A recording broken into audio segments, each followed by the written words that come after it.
Om Agyana Timirandasya Gyana Jana Salakaya Saksul Militam Yena Tasmai Si Gurave Namaha Suchetaya Manobisam Stavhetam Yena Bhutale Swayam Rupam Kadamayam Dadanti Swa Padantika Panchakalpatari Vicha Kripapundya Evacha Patitanam Bharam Vaishnavi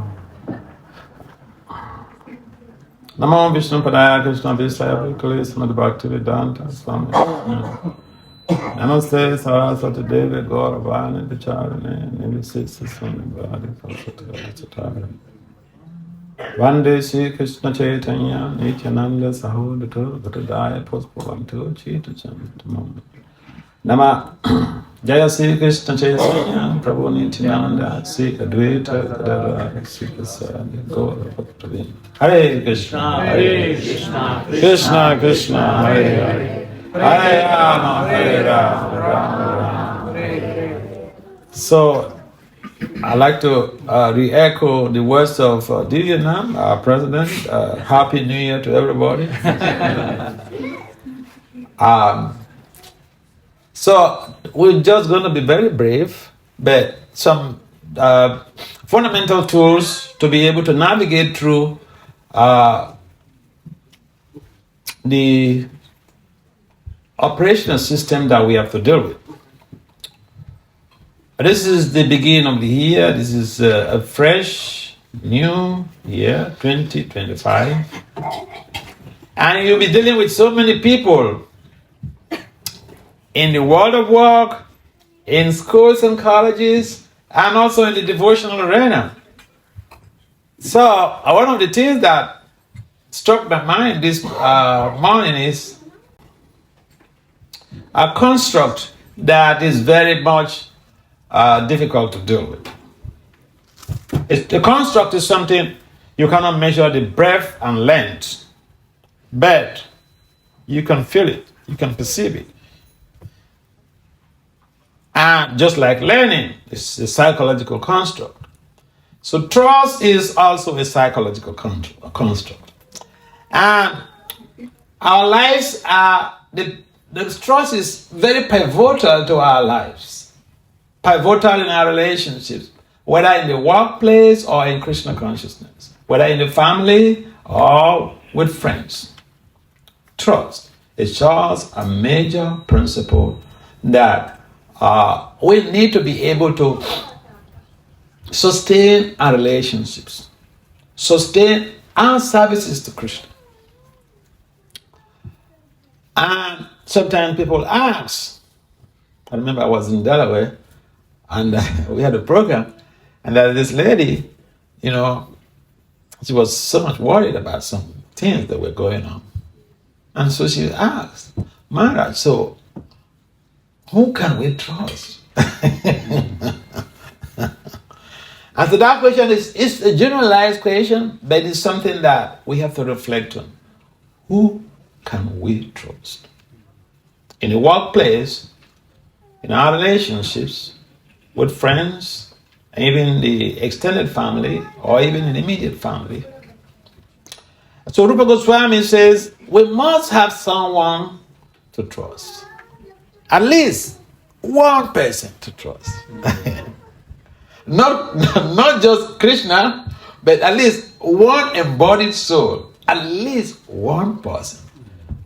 He says we have to have confidence. In the Nectar of Instruction, Rupa Goswami mentions about confidence. A devotee we need a confidant. A confidant is someone that you can share your challenges and your excitement with. Why we need that? Rupa Goswami did not say. Anybody knows why we need that? He didn't say it. He left it blank. To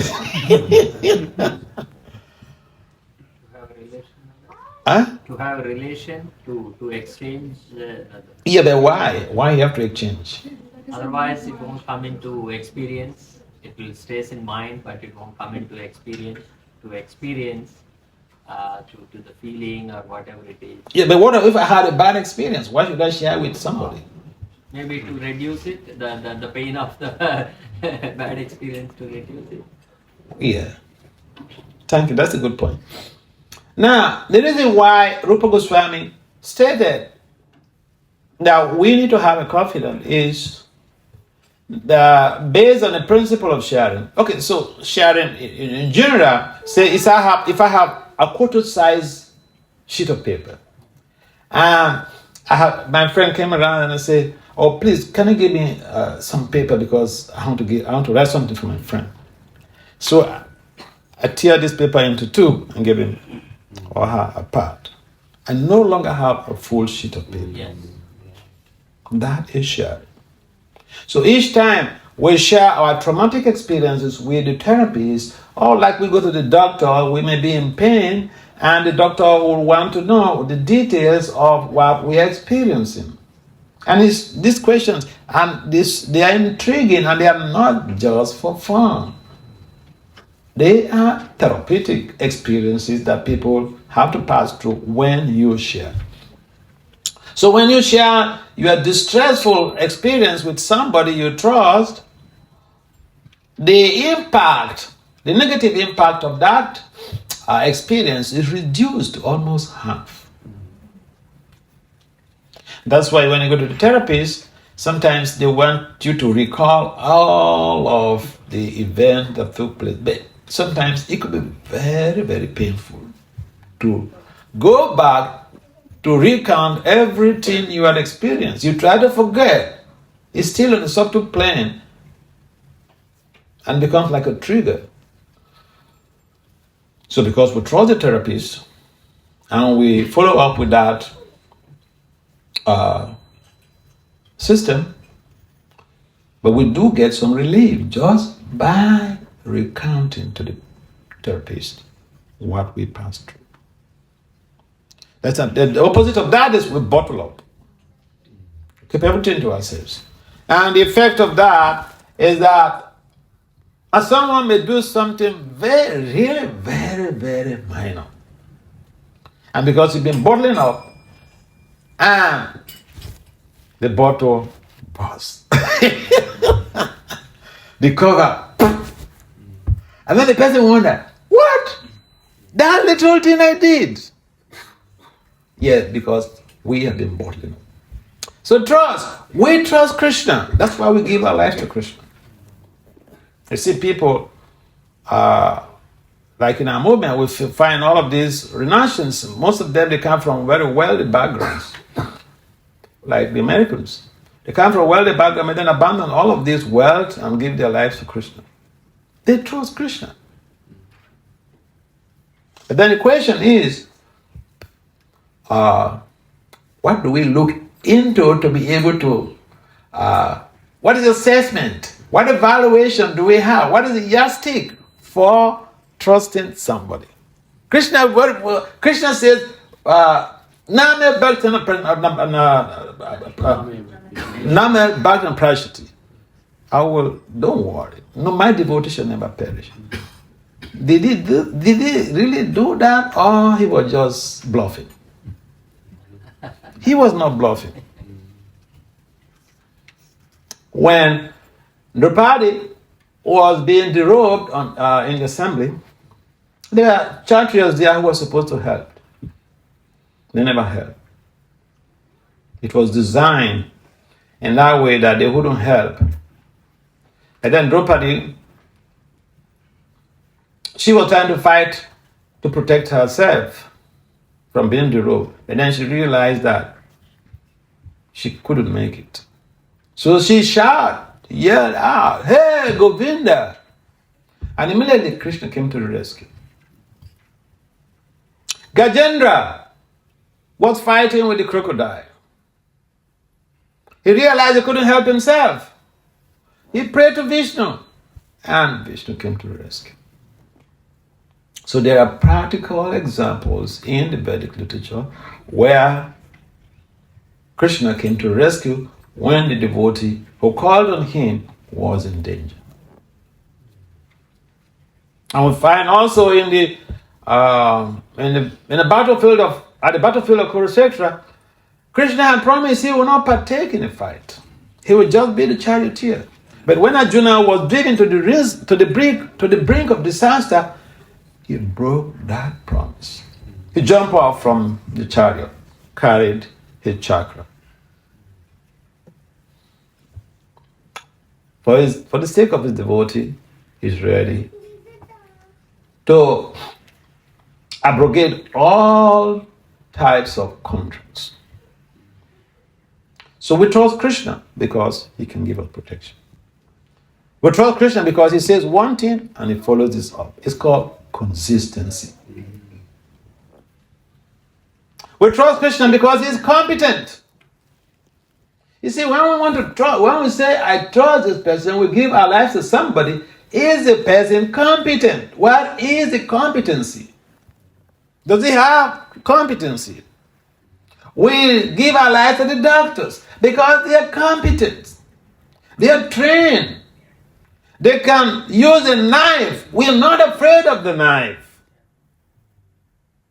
We trust the doctor. If somebody else carries a knife, you call the police.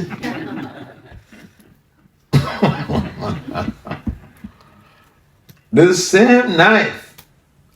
Doctor is carrying a knife and you surrender yourself to him. Yes, do whatever you want.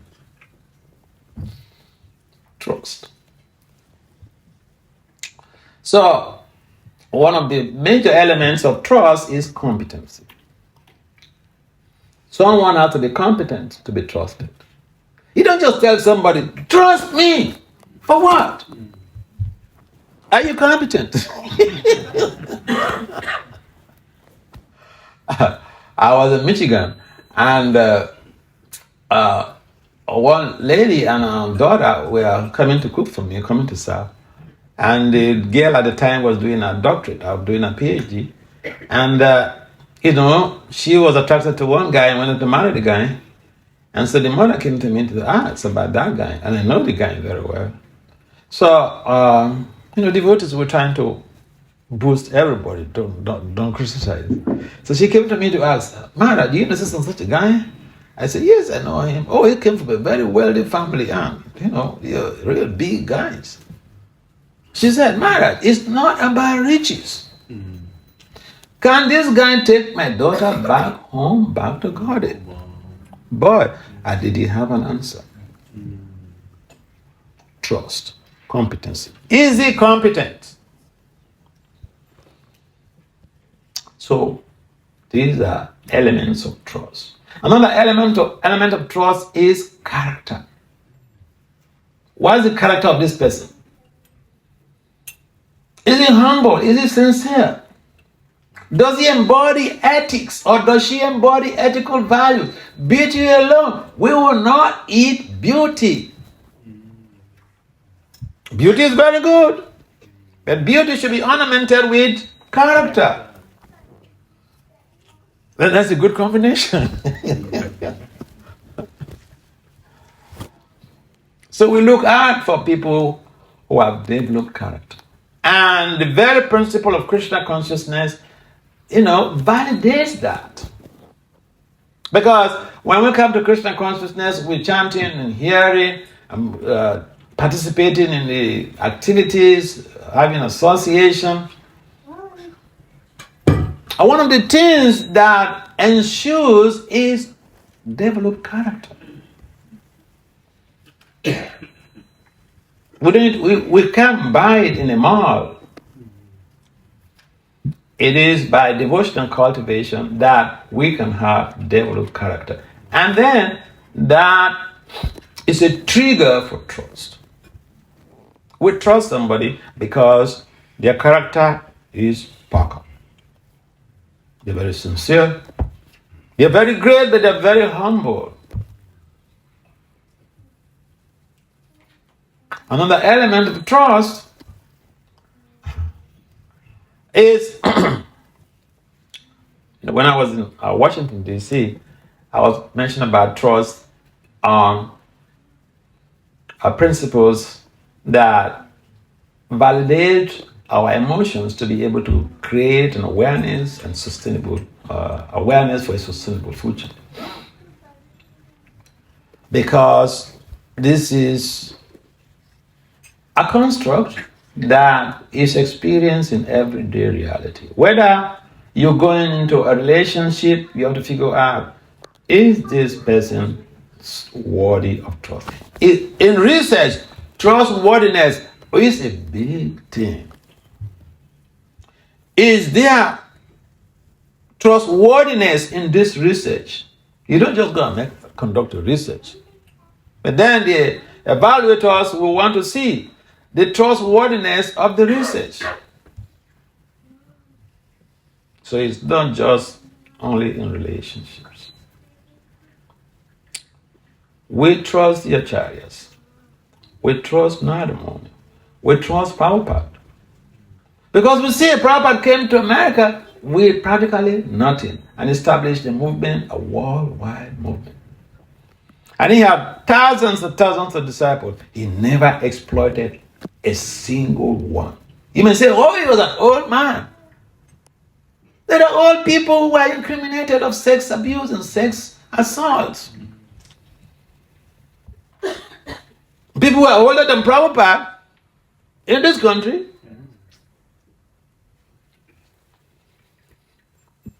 So age is not the determining factor of ethical values. You don't acquire ethics just by age. If character is not developed, there's no question of ethics. So when we come to Krishna consciousness, also sometimes the concern is, whom do I trust? If someone is consistent, yes, he's worthy of trust. If the pujari is consistent, you can travel out without caring. If the pujari is not consistent, how is the temple management going to, trust him or her and travel away? Because the deities will not be attended to. Consistency. And Krishna was very consistent. Narada Muni, one time he went to Dwarka to make an assessment of what Krishna, he has all these thousands of palaces. Let me go see what is going on. And he went there to make an assessment. And he saw how consistent Krishna was. He does the same things over and over, one day after the other, one palace, go to the next palace. Busy. He might not be doing the same thing, but busy giving quality time to his family. Sometimes we think, hey, busy with work,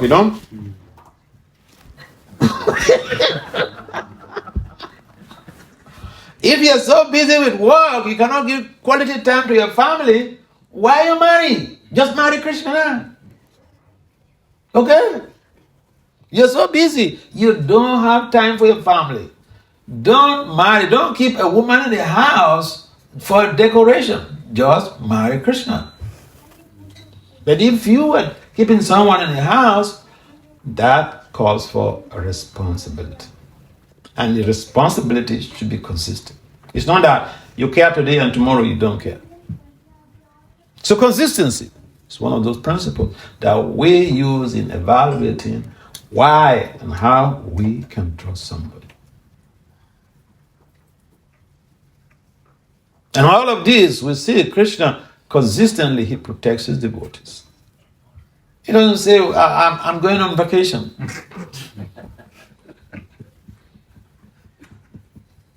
So, today's a new year.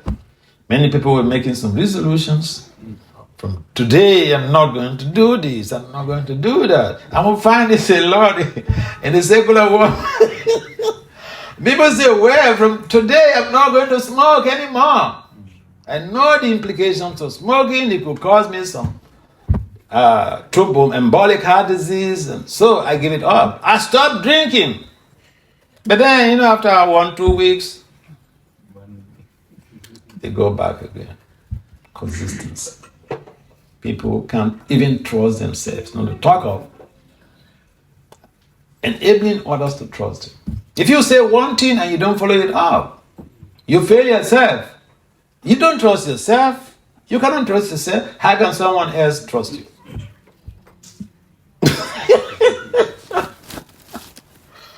Oh yeah, this is just a practical. See, Krishna consciousness is a practical way of life. And we find that all of these elements, competency, character, consistency. Another element, the fourth C is caring. If someone is not caring, how are we going to trust them? If someone is not caring, what is the impetus to trust them? You're in trouble and they don't care. So, we have to see how we're evaluating trust based on these 4 C's. 4 C's. Competency.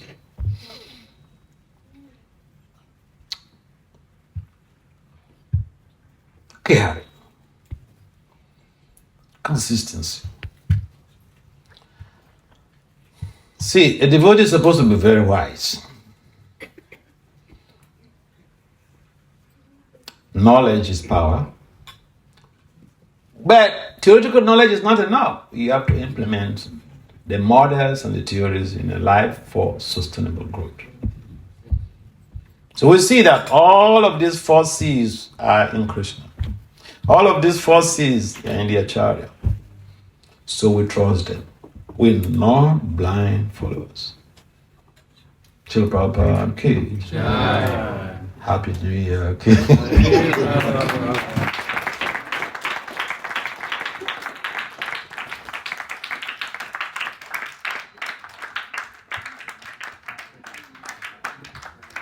Is there any question or comment before I leave? You know, in our movement, you don't just talk and then get away. We give room for questions and feedback. Yeah, any question or comment? It's a simple talk, so I'm not envisaging any questions. But in case there is any questions, you could yes. When trusting, especially when we are with devotees, around devotees, sometimes we see that the person we trust have some other motive. You know, sometimes we it's hard for us to make a decision, and then we take a decision. We trust someone, and then we don't know the intention, what behind, you know. And then how can we actually identify our... That's why I'm giving you these 4 principles. These are management science principles regarding trust. These 4 C's are management scientific principles regarding trust. If you don't apply these things in your life, you will get frustrated in your relationships with people. You're not able to decipher between a fake face value and originality. You're in trouble. Life is meant for developing wisdom. So yeah, if you evaluate this person based on these 4 C's, is he consistent? Is he caring? Where's his competency? I can fake anything to you. But examine me and see whether I have the competency, whether I'm consistent in what I'm doing. So that's why we're making this clear. These are the principles that endear us to Krishna. Krishna, very competent. He protected the Brajabasis. Indra came threatening, and he just with his pinky finger.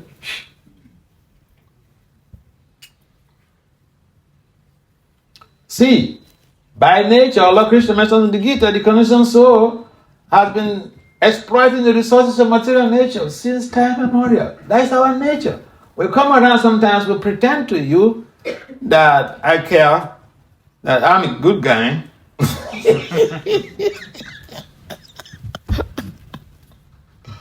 But then, I just want to exploit you. Yeah. We need to be careful, especially the young kids. Hear this. Be wise. Does it make sense? Apply these 4 C's. Evaluate people based on these 4 C's. To trust somebody will not be a problem. But if you say because the person is put on Kantamala, because I put on a tilak, acha.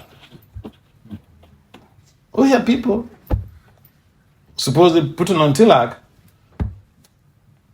and they turn out to be child abusers, sex assaulters, and all the rest. Devotional culture requires that devotee has to be intelligent, to be wise. But that comes with application of knowledge. Any other last comments or questions? What is the last C, Maharaj? I think competency, care, consistency, character. Correct. All right. Thank you again very much for coming to participate in Krishna consciousness. Srila Prabhupada. Oh, you want to ask a question? Someone's raising your hand for you. Why? All right. What is the bolo? What's the question? Maharaj, thank you for the class. Really hit the point home for me. But I have trouble in keeping consistent. So I get very complacent when I'm trying to be consistent. So how do I train myself so that I can be consistent? Okay. Oh, that's a nice question. Consistency, when we have a purpose in mind, we need to be able to develop a sense of determination. Sometimes we are not consistent because we don't effectively manage our time. Okay, for instance, I say, I want to wake up to chant my 16 rounds before I go to work. And then I went to bed 2 o'clock. How is that going to work? First of all, you've abused the time. You've abused the 10 o'clock to 12 o'clock. Those hours are the most suitable periods for body rejuvenation. But we abuse it. So we can't wake up at 3:30 or 4 o'clock. No. Because the body needs some time for resting. So if you want to be consistent, we have to be regulated. Lord Krishna says self-regulation.